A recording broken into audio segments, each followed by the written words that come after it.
Welcome back to my channel learn IT with Shikha. तो जैसे कि हम अपने चैनल पे अभी जेबीपीएम के बारे में कर रहे थे बहुत लॉन्ग टाइम से, और मेरी लास्ट वीडियो में मैंने आपको कहा था कि जेबीपीएम में अगर किसी को कोई दिक्कत है या कोई टॉपिक आपको रह रहा है जो मैंने कवर नहीं किया, so please let me know. मुझे इसके बारे में एक रिसीव हुआ है मेल कि मैंने रेस्ट कंपोनेंट जेबीपीएम का आपको शोकेस नहीं किया। तो रेस्ट कंपोनेंट शोकेस करने के लिए मुझे सबसे पहले आपको रेस्ट एपीआई क्या होती हैं इसके बारे में आपको बताना पड़ेगा, जिसके लिए मैं ये वीडियो बना रही हूँ। इस वीडियो के बाद मैं जेबीपीएम का रेस्ट कंपोनेंट कवर करूंगी and after that we will come and start with the DMNs for the JBPM. Thank you for asking me the queries and I love to address your queries. So let's start. REST API की full form होती है हमारी representational state transfer application programming interface. REST means representational state transfer और API का full form होता है application programming interface. अब ये रिप्रेजेंटेशनल स्टेट ट्रांसफर होता क्या है? ये होता है हमारा रेस्ट एक कंपोनेंट होता है, एक टेक्नोलॉजी होती है जिसको हम अपनी एप्लीकेशंस जो होती है उसे डिजाइन करने के लिए यूज करते हैं। रेस्ट एक आर्किटेक्चरल स्टाइल है। आर्किटेक्चर मतलब कि जिस तरीके से अभी तक हमने देखा था कि कोर जावा में हम प्रोग्राम्स किस तरीके से लिखते हैं। अब प्रोग्राम्स में हमने कुछ आई थिंक वो मैंने कवर नहीं किया, I will soon create a video on that as well. कुछ डिजाइन पैटर्न्स होते हैं कि डिजाइन मतलब हम कुछ ऑब्जेक्ट्स बना लिए, हमने कुछ इंटरफेसेस बना लिए, क्लासेस बना लिए, ये हमने देख लिया। अब इंटरफेस कब बनाना है, क्लास कब बनानी है, कितने ऑब्जेक्ट्स बनाने हैं, और इसको इस तरीके से बनाना है कि जो हमारे उप्स के कंसेप्ट है उसको कीपिंग इन माइंड कि हमने अगर कोई एप्लीकेशन बनाई तो इसका मतलब ये नहीं होता कि वो हमेशा फ्रीज हो गई। एप्लीकेशन बना के उसमें हमें फर्दर इन्हांसमेंट्स होती हैं, सपोर्ट होती है। तो वो सब चीजें जब हम कर रहे होते हैं तो वो हमारे लिए आसान हो। अब ऐसा ना हो कि मैंने मान लो फॉर एग्जांपल एक वेबसाइट बना के रख दी, उस वेबसाइट में मुझे एक न्यू फीचर ऐड करना है तो उसके लिए मैं पूरी की पूरी वेबसाइट रीडेवलप करूं। This is not at all recommended and it is not even a good design। तो इसीलिए जो आर्किटेक्चर होता है ये एक इस तरीके का डिजाइन होता है कि हम ऐसे बनाए कि जो हमारी एप्लीकेशन है उसकी सपोर्ट, इन्हांसमेंट, मेंटेनेंस इजी हो जाए।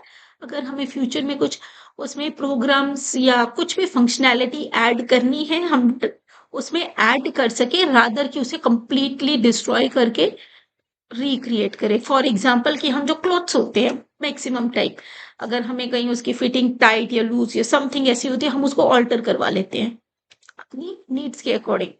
बट कुछ ऐसा होता है कि जो हमें ऑल्टर ही नहीं करा सकते, हम उसे फेंक के हमें न्यू ही खरीदना पड़ता है। बट एवरीबडी, हर कोई प्रेफर करता है कि हम उसको अपनी रिक्वायरमेंट के अकॉर्डिंग चेंज करवा ले। ठीक है, तो इसी तरीके से हमारे कंप्यूटर में भी ऐसा ही होता है कि हमें अगर कुछ भी चीज जो है वो अगर हमें बनानी है तो हम इस तरीके से बनाएं कि हम उसको फर्दर इन्हांस कर सके। जैसे जैसे रिक्वायरमेंट चेंज होती है, जैसे टेक्नोलॉजी आती है, वर्जन अपग्रेड होते हैं, उन सब के अकॉर्डिंग उस कोड को, सोर्स कोड को हम चेंज कर सके, मॉडिफाई कर सके, रादर कि हम उसको पूरे का पूरा दोबारा बनाए।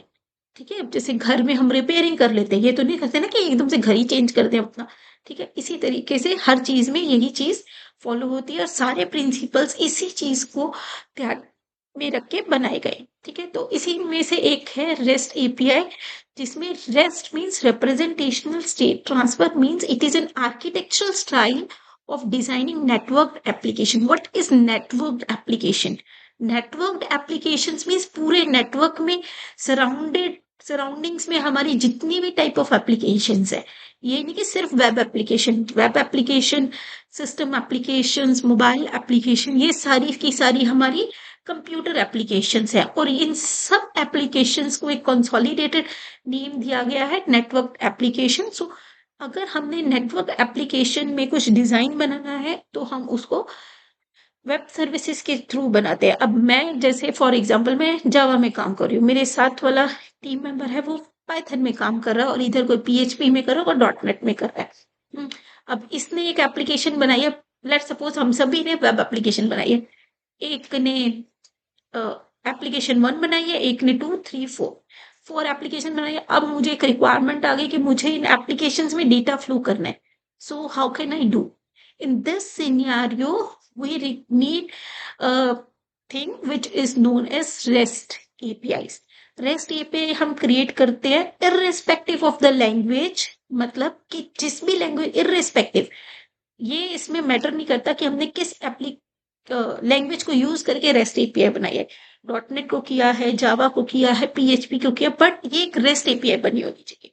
तो अगर ये रेस्ट एपीआई है, हम इसको यूज करके, इसको इन्वोक करके हम लोग जो है इन एप्लीकेशंस जो अलग अलग लैंग्वेजेस या अलग अलग प्लेटफॉर्म्स पे बनी है, कि एक मोबाइल है, एक डेस्कटॉप एप्लीकेशन है, एक हमारी वेब एप्लीकेशन है, इन सब में कम्युनिकेशन एस्टेब्लिश कर सकते हैं। तो इसलिए इनको क्या कहा जाता है? Rest API. इस फंक्शनैलिटी को अचीव करने के लिए, that is architectural style which is design, it is an architectural style for designing network application जो अक्रॉस द नेटवर्क है, और उसमें कम्युनिकेशन एस्टेब्लिश करने के लिए इसके कुछ कॉन्स्टेंट्स होते हैं, प्रिंसिपल्स होते हैं जो हम फॉलो करते हैं to create the REST API.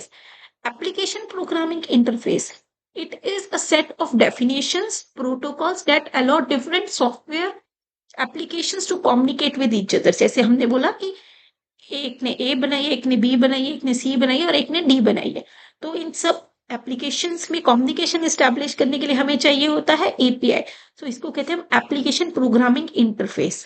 Okay, so overall our rest application is nothing but a REST API which is an API, जो एक API है that adheres to the principle of the REST architectural style, मतलब REST के architectural style के, मतलब representational state transfer style के जो principles होते हैं उनको फॉलो करके वो अक्रॉस द नेटवर्क जो होती है एप्लीकेशंस, उनमें कम्युनिकेशन एस्टैब्लिश करती है, डेटा एक्सचेंज करती है एज पर अवर रिक्वायरमेंट। तो इसके कुछ हमारे मेथड्स होते हैं, इसको टिपिकली हम HTTP से यूज करते हैं। HTTPS भी होता है, दैट इज सिक्योर थिंग।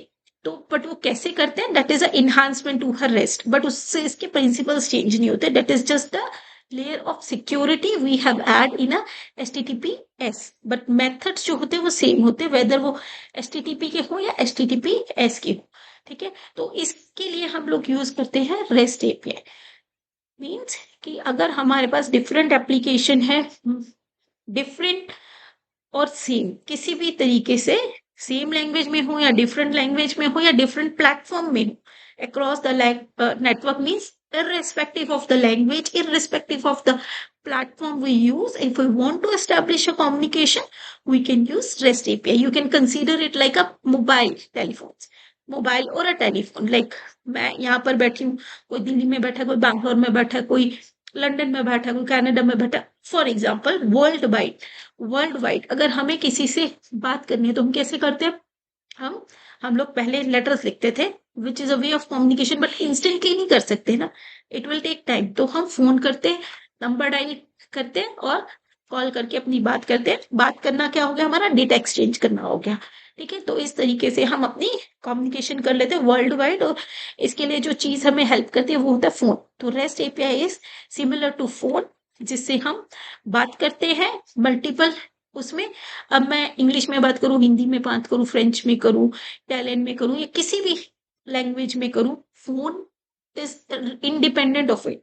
और फोन में आईफोन यूज करूं, एंड्रॉइड यूज करूं, that also does not impact कि हम किस लैंग्वेज में बात कर रहे हैं। सिमिलरली रेस्ट एपीआई जो है ये भी किस लैंग्वेज में डेवलप की गई है और किस दो चीजों के बीच में कम्युनिकेशन एस्टैब्लिश कर रही है, इससे इसको कुछ फर्क नहीं पड़ता। इट्स रोल कि इसने कम्युनिकेशन एस्टैब्लिश करनी है, वो जिस मर्जी लैंग्वेज में बात करें और ये जिस मर्जी लैंग्वेज को यूज करके बनी हो, exactly like a phone. Okay, so let's move forward. अब हम आगे चलते हैं इसके मेथड्स के बारे में। आई होप ये आपको रेस्ट एपीआई समझ आया होगा।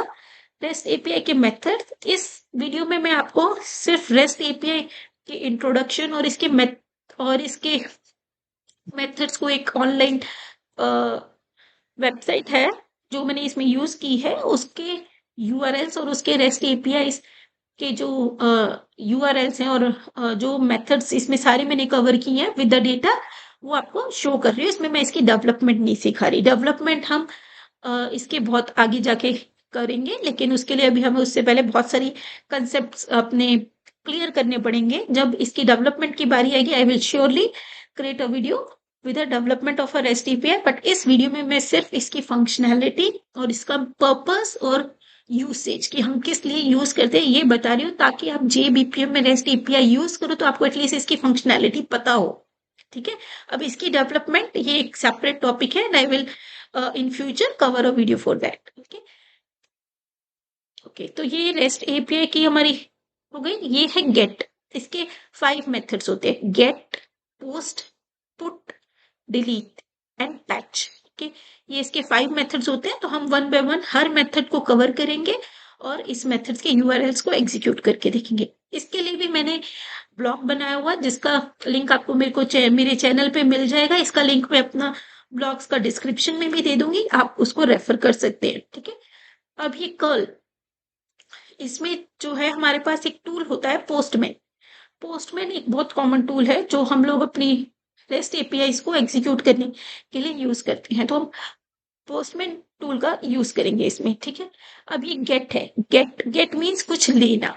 तो रिट्रीव एंड रीड डेटा, जब भी हमारी रिक्वायरमेंट आती है कि मैंने दो एप्लीकेशंस में कम्युनिकेशन एस्टैब्लिश करनी है, तो मुझे एप्लीकेशन ए से डेटा लेना है, तो डेटा लेने के लिए, रीड करने के लिए हम यूज करते हैं गेट एपीआई।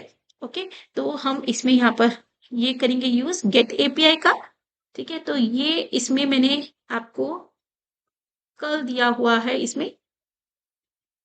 ओके ओके, तो हम यहाँ पर यूज करेंगे गेट एपीआई का। ये मेरा ब्लॉग है, आप इसको रेफर कर सकते हैं। ये मेरे ब्लॉग्स जो है आपको इंग्लिश और फ्रेंच लैंग्वेज में मिल जाएंगे। मैंने अभी इंग्लिश का लिंक दिया हुआ है अपने यूट्यूब चैनल पे, तो जब मैं फ्रेंच में फ्यूचर में बनाऊंगी तो I will share a link for a French as well. Okay, तो ये हमारा हो गया। ये हमारा पोस्टमैन है। इसको हम जब डाउनलोड करेंगे आपको इस तरीके का कुछ इंटरफेस मिलेगा। ये सब आपको कुछ नहीं मिलेगा, ये एम्प्टी होगा बिल्कुल। ओके, तो यहाँ पर एक आपको बटन मिलेगा बिल्कुल एक्सट्रीम लेफ्ट साइड पे, उसमें आप यूज करें इंपोर्ट। ओके, इंपोर्ट करके यहाँ पर जो आपने कर्ल डाला है इसे पेस्ट कीजिए, तो ये इस तरीके से आ जाएगा। तो कर्ल में क्या होता है, आपका पूरा का पूरा स्ट्रक्चर होता है आपकी एपीआई में। ये चीज जो होती है इसको कहते हैं यूआरएल। यहाँ पर होता है हमारा बॉडी, और अगर हमने कुछ पैरामीटर्स पास किए वो भी, और कुछ भी अगर होता है, और जो मेथड होता है जो हम यूज कर रहे हैं, ये देखिए ये हमारे गेट रेस्ट एपीआई के मेथड से, तो ये मेथड यहाँ पर आ जाते हैं। तो हम अभी यूज करें get. Get means retrieve and read data. तो इसका कर्ल लिया और यहाँ पर हमने इंपोर्ट किया।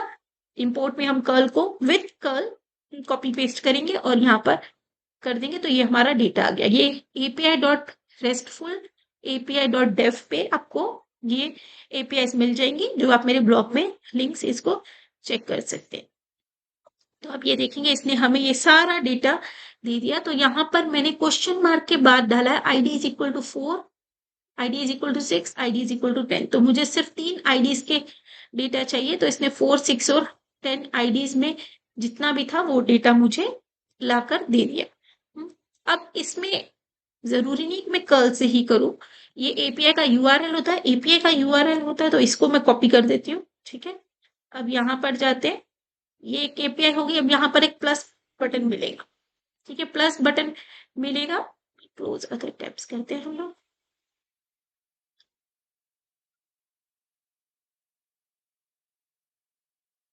ओके, यहाँ प्लस बटन मिलेगा, यहाँ पर प्लस करेंगे तो जो यूआरएल है वो यहाँ पर पेस्ट कीजिए, तो ये आपका आ जाता है। और यहाँ पर आपको मेथड मैन्युअली सेलेक्ट करना पड़ता है। अगर आप कर्ल करते हैं तो आपको कुछ भी मैन्युअली सेलेक्ट नहीं करना पड़ता। कर्ल के लिए आप इंपोर्ट बटन लेंगे, यहाँ पर इंक्लूडिंग सी यूआरएल से जो शुरू होगी लाइन, जैसे यहाँ पर दी गई है ब्लॉक के अंदर, यहाँ से लेके बिल्कुल एंड तक आप इसे कॉपी पेस्ट कर लेंगे।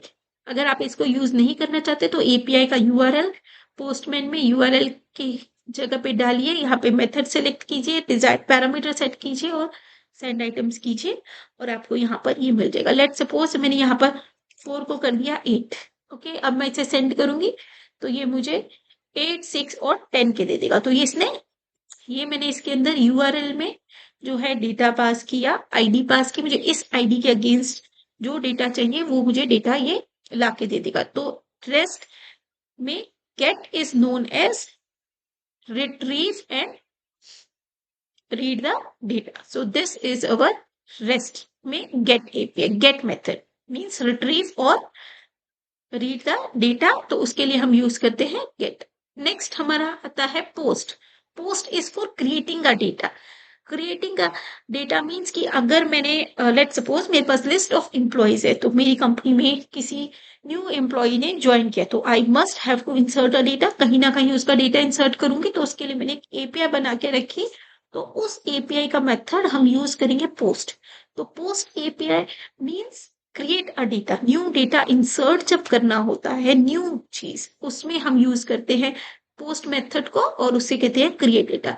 अब मैं यहाँ पर आप एपीआई का यूआरएल लेके रिक्वेस्ट बॉडी लेके अलग अलग डाल सकते हैं. पोस्ट मेथड आप सिलेक्ट कीजिए, नहीं तो आप क्या कीजिए, कर्ल दिया हुआ कर्ल कॉपी कीजिए, पोस्टमैन में जाइए, इंपोर्ट कीजिए और यहाँ पर अपना कर्ल पेस्ट करके डाल दीजिए. तो इसमें देखिए ये मेरा पोस्ट मेथड सेलेक्ट हो गया, ये मेरा यूआरएल है और ये मेरी बॉडी आ गई. तो मेरी बॉडी में अगर आप देखेंगे, ये एक हमने जेसन फॉर्मेट में बॉडी डाली हुई है, तो इसमें हेडर्स में हमें कंटेंट टाइप एप्लीकेशन जेसन डालना पड़ेगा. ठीक है, तो ये बॉडी आ गई, बॉडी के थ्रू हम डेटा इनपुट कर रहे हैं. अब ये अंदर डेटाबेस में इंसर्ट करें या किसी भी चीज में इंसर्ट करें, जहां पर भी इसे इंसर्ट करना है वो इस बॉडी को यूज कर लेगा. और इस बॉडी को जरूरी नहीं है कि आपको जेसन फॉर्मेट में ही करना है, you can use any format you want, HTML, JavaScript, XML. So हमने यहाँ पर जेसन यूज किया था, तो we will use a JSON format here. तो हमने यहाँ पर ये इसका नेम डेटा जेसन के अकॉर्डिंग एक डिजायर्ड फॉर्मेट में ये हमने कॉलम्स बनाए हुए, उनकी वैल्यूज बनाई हुई है, उनको सेट किया हमने और ये सेंड किया. तो लेट्स सी, इसने हमारा स्टेटस 200 ओके मीन्स कि हमारी एपीआई प्रॉपरली एग्जीक्यूट हो गई और हमें आउटपुट इसकी सही मिल गई है. तो 200 means okay, final and successful execution of a status means 2. अब ये हमारे को इसने आईडी दे दी कि आपका डेटा इंसर्ट हो गया है, और एक ID, unique ID against each data है, तो इसने ये आईडी दे दी कि आपके डेटा की यूनिक आईडी जो है वो ये है. ठीक है, तो अब हम इस आईडी को कॉपी कर लेते हो. नेक्स्ट अपनी एपीआई पे चलते हैं. सो gate means read a data or retrieve a data. Post means create a data. Now we will go to the third method, that is put. Put means update or replace everything, everything or something. Okay, अब मैंने जैसे कि मेरा नाम पूरा है शिखा Nirankari. Okay, after marriage my name is शिखा खोखर, और you can say my name है शिखा निरंकारी, बट समहाउ मैं अपना लास्ट नेम डालना भूल गई, और या मैंने फर्स्ट नेम में भी अपना पूरा नाम डाल दिया शिखा निरंकारी. जैसे 3 वर्ड्स होते हैं, मिडिल नेम होता है, लास्ट नेम होता है, फर्स्ट नेम होता है, तो मैंने अपने फर्स्ट नेम में शिखा निरंकारी डाल दिया, लास्ट नेम मैंने ब्लैंक छोड़ दिया. Now company is saying we need to update this data. तो इस सिचुएशन में हम लोग क्या करेंगे, इस सिचुएशन में हम लोग यूज करेंगे अपना put when we want to update or replace the data. तो इंपोर्ट करते हैं. तो इसमें क्या करेगी कंपनी, वो मतलब कंपनी सॉरी, इसमें हम क्या करेंगे पोस्ट पुट में. Okay, let me just copy.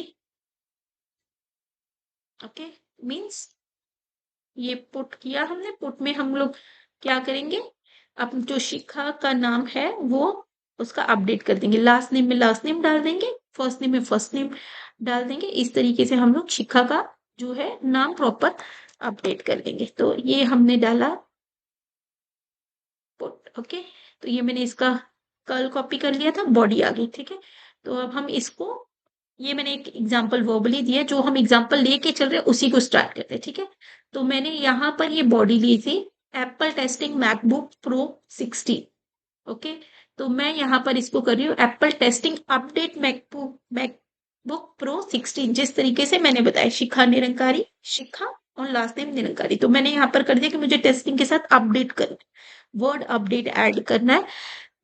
अब इसके लिए मुझे क्या करना, ये मेरा यूआरएल था ऑब्जेक्ट्स, ये इसने मुझे की थी, तो इसमें मैं ये यूआरएल ये आईडी कॉपी करूंगी, और जो मेरी यहाँ पर जो आईडी वहां पर दी हुई है वो एक टेस्ट सिनेरियो की है.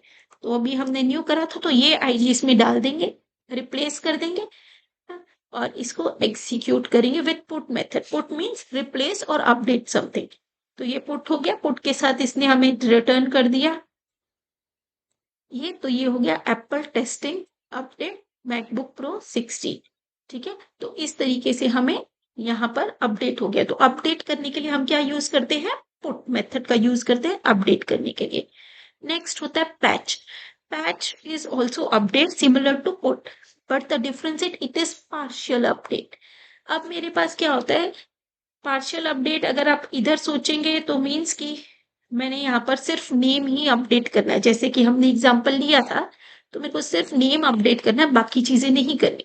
तो मैं उस केस में क्या करूंगी, पार्शियल अपडेट का यूज करूंगी, डेट इज पैच का यूज करूंगी। ठीक है, let me just copy the curl first. Okay,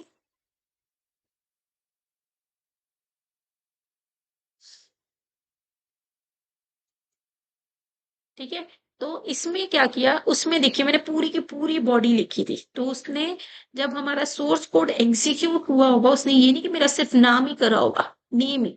अब जैसे मान लो कि यहाँ पर ईयर मैंने कर दिया 2020, ये मैंने कर दिया 9, यहाँ पर कर दिया न्यू, इसको कर दिया 2। ओके, तो इसने ये सारे का सारा यहाँ पर अपडेट किया है, जो हमने पुट यूज किया था। पुट मीन्स अपडेट, उसमें कुछ पैरामीटर्स हों या सारे के सारे पैरामीटर्स हों, तो ये हमारा होता है पुट। पैच मीन्स होता है पार्शियल अपडेट, जैसे कि हम हमारे पास सॉफ्टवेयर के पैच अपडेट आते हैं, मीन्स उसकी किसी एक फंक्शनैलिटी को अपडेट करना है, पूरी की पूरी एप्लीकेशन को नहीं करना हमने, और ना ही उसे पूरा रीस्टोर करना है। पुट वाले में मुझे पूरी बॉडी देनी है ना, और जो अगर मैंने मेथड्स में वैल्यू सेम लिखे, जो जो वैल्यूज मैंने पास की वो सारी अपडेट होंगी। और इसमें देखिए पुट की सारी वैल्यू, पूरी बॉडी है exactly same like post. Okay, बस वैल्यूज चेंज है। पैच में सिर्फ पार्शियल बॉडी है कि मुझे सिर्फ और सिर्फ नेम चेंज करना है। ओके,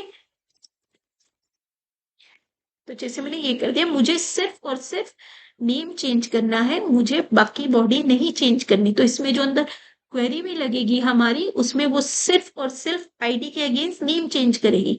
पुट में आईडी के अगेंस्ट सारे कॉलम्स चेंज करेगी, पोस्ट में न्यू रो इंसर्ट करेगी, पुट के अंदर सारे कॉलम्स चेंज करेगी अगेंस्ट द आईडी, और पैच में जो हमने आईडी के अगेंस्ट कॉलम मेंशन किए हैं, सिर्फ और सिर्फ उन्हीं कॉलम्स को अपडेट करेगी। ठीक है, तो this is a difference between patch, put and post. Patch means partial update, put means update, and post means new creation. Okay, तो यहाँ पर देखिए हमने ये किया, ये आईडी मैंने रिप्लेस कर दी, तो यहाँ पर आ गया अपडेटेड नेम यूजिंग पैच। अब ये जो हमने रिसेंटली अभी पुट से अपडेट किया था, ये वो सारी हमारी न्यू वैल्यूज अपडेटेड आ गई। इन वैल्यूज को इसने चेंज भी नहीं किया, बस ये आ गए। ठीक है, इस तरीके से। ओके, अब हमारा एक आता है last, that is delete. Delete जैसे कि नेम हमारा बता रहा है, delete means deleting a object. तो अभी हमने ये सारे ऑब्जेक्ट्स क्रिएट किए हैं। ओके, तो ये सब हमने क्रिएट किया है, हमारा आ गया। अब यहाँ पर इनको let's check it first. Okay, तो डिलीट का मीन्स इनको डिलीट कर देना, होना ही नहीं चाहिए ये ऑब्जेक्ट। तो मैंने यहाँ पर ये आईडी पास कर दी, सेंड इट।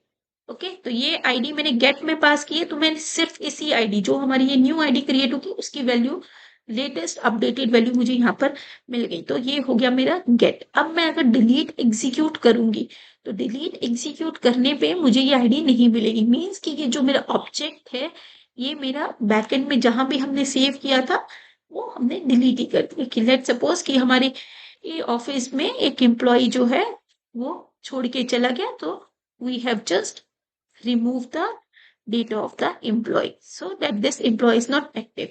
तो मैं अगर यहाँ पर अब इसकी आईडी हम यही डालते हैं।